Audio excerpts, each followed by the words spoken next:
Hey guys, it's Magic here, and it's time for another overlooked but awesome card, and this one was recommended by my good friend Archangel Chaos 13.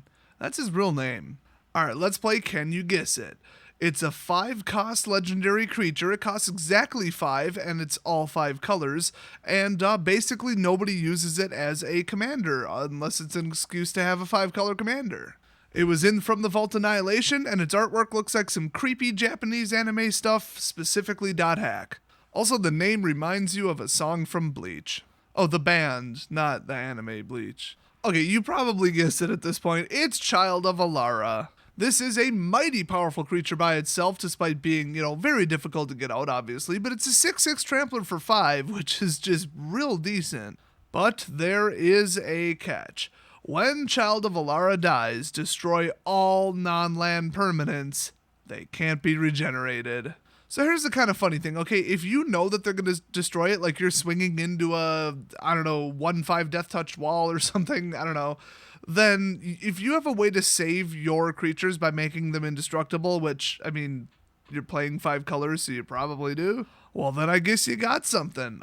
So this card really is fantastic, and even if you don't have a backup for it, if you're just gonna bring it out and just see what happens, there is one circumstance where it won't really work, and that's if they have 6 creatures and then you have nothing, and then you drop this out. Well, great. They'll probably just let it through and counter swing for 20. So it's not absolutely amazing, but you can do all kinds of messed up stuff with this. You could have death triggers, which were really, really hot in the last 2 years in black.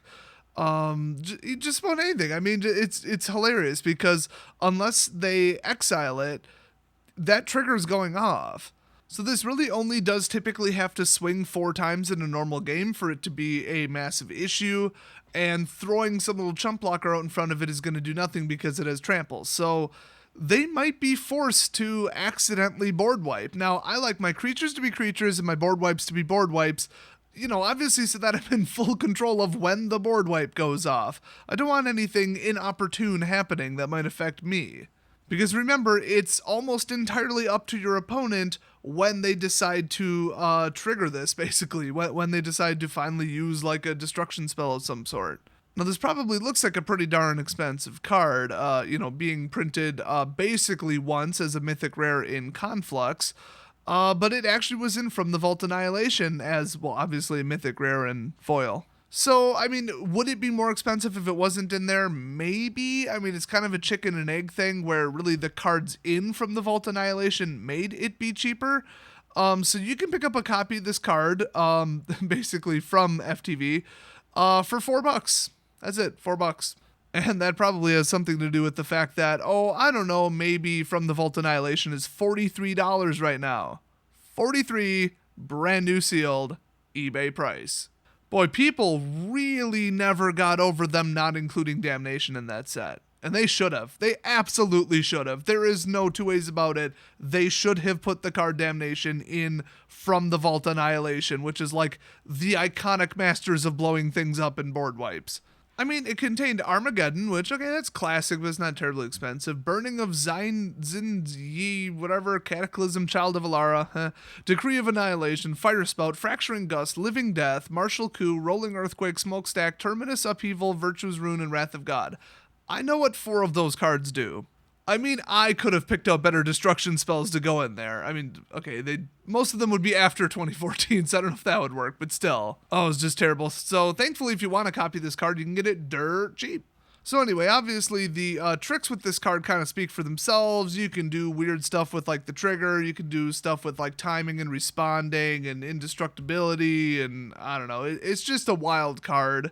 It's literally a wild card. Your opponents don't know what's going to happen. It's a complete wild card.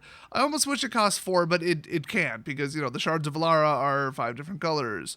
Oh, and by the way, speaking of that, I have to read the flavor text. The progeny of the Maelstrom shows no allegiance and no mercy to any of the 5 shards. Don't you hate it when reality gets shattered into 5 different sections or whatever happened to Alara? I don't quite remember. And then some kind of artificially intelligent entity comes out of the destruction randomly. That seriously just happened to me last Monday. But hopefully you can use it to cause some destruction to your opponents. If you had this out with your opponent loses 1 life every time something dies trigger card, it's over. You're going to hit them with this until they are forced to block with it, and then everything dies along with them. That'd be the best way I would use it, so good luck generating those mana colors, and I'll see you guys next video.